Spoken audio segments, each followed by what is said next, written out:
আমার গতকালকে রাত্রেও মনে হইছে আমার আব্বা জলজ্জান্ত মানুষ, আমি যারে কতবার দেখছি, কতবার জড়ায় ধরছি, আমার সেই বাপকে আমি কতদিন হয় দেখি না। হায় হায়, আমার বাপ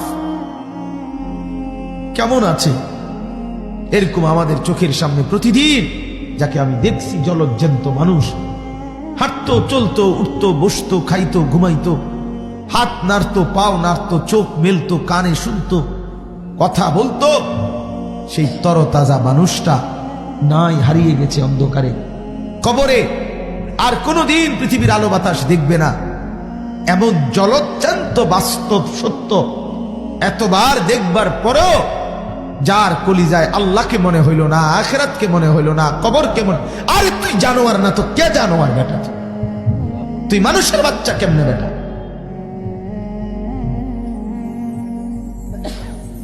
তুই কুকুর না তো কে কুকুর বেটা? হাইওয়ান। কেন আল্লাহকে মনে হবে না? কেন কবর মনে হবে না? আখিরাতকে মনে হবে না কেন? এত ইন্তজাম থাকার পরে প্রতিদিন মানুষ মরছে। তো এটার সব কথার, এতগুলো কথা কেন বললাম? সব কথার মূল কারণ নাফরমান।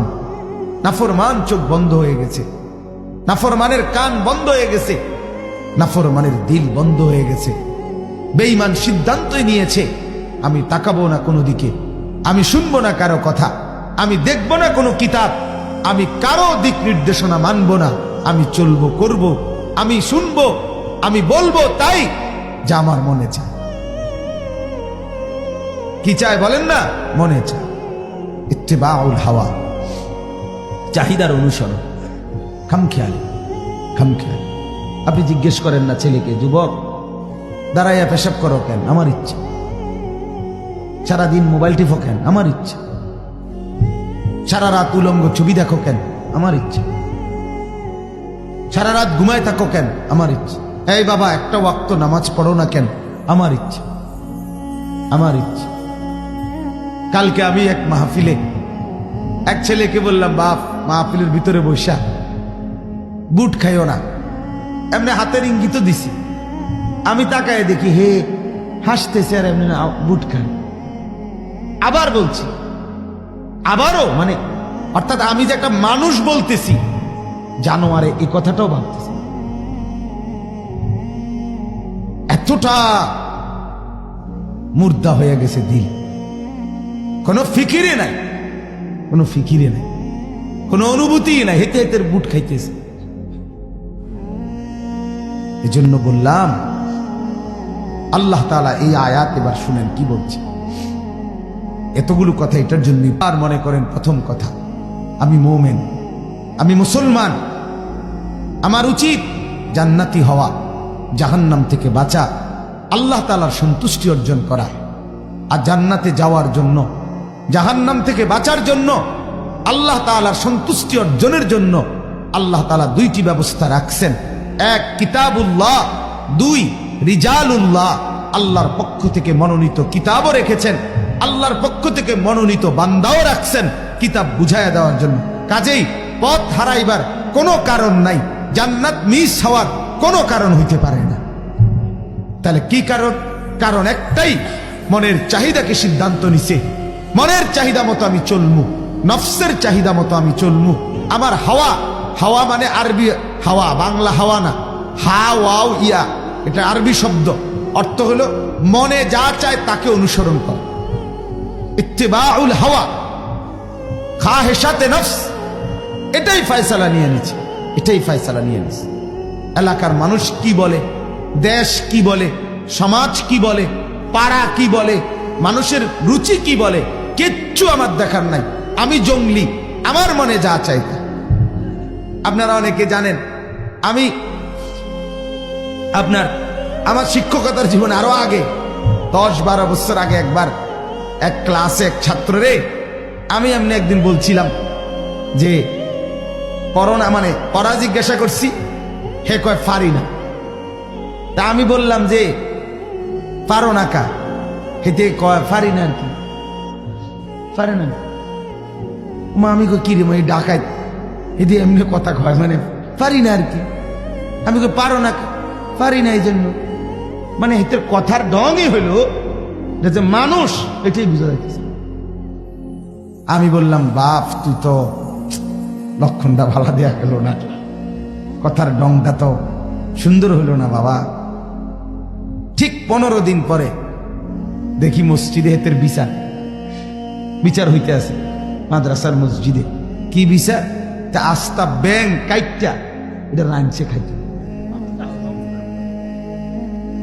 বুঝেন নাই কথাটা? হ্যাঁ, তার মানে বুঝাই গেল জানোয়ার নিজেই জানোয়ারের মতো হয়ে গেছে। নফসের চাহিদা, আমার মনে যা চায়, আমার খেয়াল, আমার খুশি। আল্লাহ তাআলা এই আয়াতের মধ্যে বলেন, আরাআইতা মান ইত্তাখাযা ইলাহাহু হাওয়াহু। আমাদের নবী সাল্লাল্লাহু আলাইহি ওয়াসাল্লামকে লক্ষ্য করে আল্লাহ তাআলা বলেন, বন্ধু আমার, নবী আমার, দোস্ত আমার, আরাআইতা, আপনি কি লোকটাকে দেখলেন? মানে করেন একজন লোককে দেখাইয়া, না না এখানে নাই, আমি এমনি কল্পনা করে বলতেছি। মানে একজন লোককে দেখাইয়া আল্লাহ বলতেছে নবীকে, বন্ধু দেখেন তো এর কিন্তু চান, নবীজিকে বলছেন, মানিত্তাখাদা ইলাহাহু হাওয়াহু, যে তার মনের চাহিদাকে তার খোদা বানায় নিছে। সানসে তার দিকে একটু তুই করেটা কি চান? আপনি কিন্তু তার দিকে দেখেন তুই করেটা কি, তার চুল্লি চান, তার হাঁটাটা দেখেন, তার কথাবার্তার ঢং দেখেন, তার সারাদিনের কাজ কারবার দেখেন, খায় কেমনে, পেশাব করে কেমনে, হুতে কেমনে, আড়ে কেমনে, করেটা কি দেখেন, তার আচরণ দেখেন, লেনদেন দেখেন, তার মোবাইলটা খোলেন, দেখেন কি করে, কি করে। অর্থাৎ উঠতে বসতে, হাঁটতে চলতে, খাইতে ঘুমাইতে, আচরণে উচ্চারণে, বাজারে হাটে ঘাটে মাঠে, ব্যবসায় উপার্জনে, হার জায়গায় আল্লাহ বলতে কিছু আছে, বিধান, শরীয়ত, আখিরাত, কোরআন, সুন্নাহ, আল্লাহর হুকুম বলতে কিছু আছে। আল্লাহ বলে, বন্ধু দেখেন তো নাফরমানের মধ্যে কিছু আসেনি মনে হয়। বরং সে কি করছে? সে তার মনের চাহিদাকেই অনুসরণ করছে, এটারে খোদা বানায় ফেলছে। আল্লাহ বলতে আমার কোনো খোদা না, আমার খোদা আমার মনের চাহিদা, আমার মনের যা। বোনকে বলেন, বোন, এই মা, এইভাবে বেপর্দা চলো কেন? বেডি জবাব দিবে, আমার শরীর, আমার দেহ, আমার যৌবন, আমার পাউডার, আমার ফেয়ার এন্ড লাভলি, আমার মেকআপ, আমনে কি তা? আমার ইচ্ছা, আমার ইচ্ছা। আস্তাগফিরুল্লাহ, আস্তাগফিরুল্লাহ। আরাআইতা মান ইত্তাখাযা ইলাহাহু হাওয়াহু। তো আল্লাহ বলেন, বন্ধু দেখলেন কি ওই লোকটাকে, যে তার মনের চাহিদাকেই খোদা বানিয়ে ফেলেছে। এবার আল্লাহ তাআলা বলেন, আফা আনতা তাকুনু আলাইহি ওয়াকিলা। বন্ধু আমি জানতে চাই আপনার কাছে আমি আল্লাহ বলতে চাই, সারাটা জীবন, সারাটা সময়, সারাটা মুহূর্ত একটাবারও আমার বিধানের পরোয়া যে করে না, মনের চাহিদার খামখেয়ালি, খেয়াল খুশি মতো যে চলে, এরকম নাফরমানের জন্য আপনি কি নিজে জিম্মাদারি নিবেন? আল্লাহ জানতে চায়, মানে আল্লাহ যে তারে শাস্তি দিব এটা বলার আগে নবীর বলছে, আচ্ছা আমনে কোন চাচ্ছে, তার কোন দায়িত্ব আপনি নিবেন নি কোন? নবীকে বলে, আম তাকুনু আলাইহি ওয়াকিলা, আপনি কি তার অভিভাবক হবেন? তার জিম্মাদারি আপনি নিবেন নি? এই ডকে আমি কি লেগে নিতাম তার? কথা বোঝেন নাই? আমি তারে কেন দায়িত্ব নিতাম? আমি তার বন্ধু, আপনি কোন? আমনেরে কইলাম, আমনে আমার দোস্ত মানুষ, আমনে কোন কথা না। তে যদি এরম করে একটা মানুষ, একটা লাইন যদি আমাকে না মানে, আমি কেন তার দায়িত্ব নেব? আমি কেন তাকে আমার অভিভাবকত্বে নেব? আপনি নিবেন নি কন?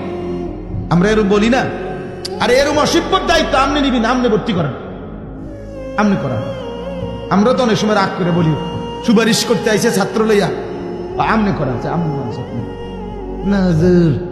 না না দেখেন না, কি দেখেন না, কিন্তু আপনি দেখেন, কথা বলেন না কেন? ওটা বলেন না আমি নিতাম না, তা আপনি নিতেন না, আমার কান্দে উঠে দিল কেন?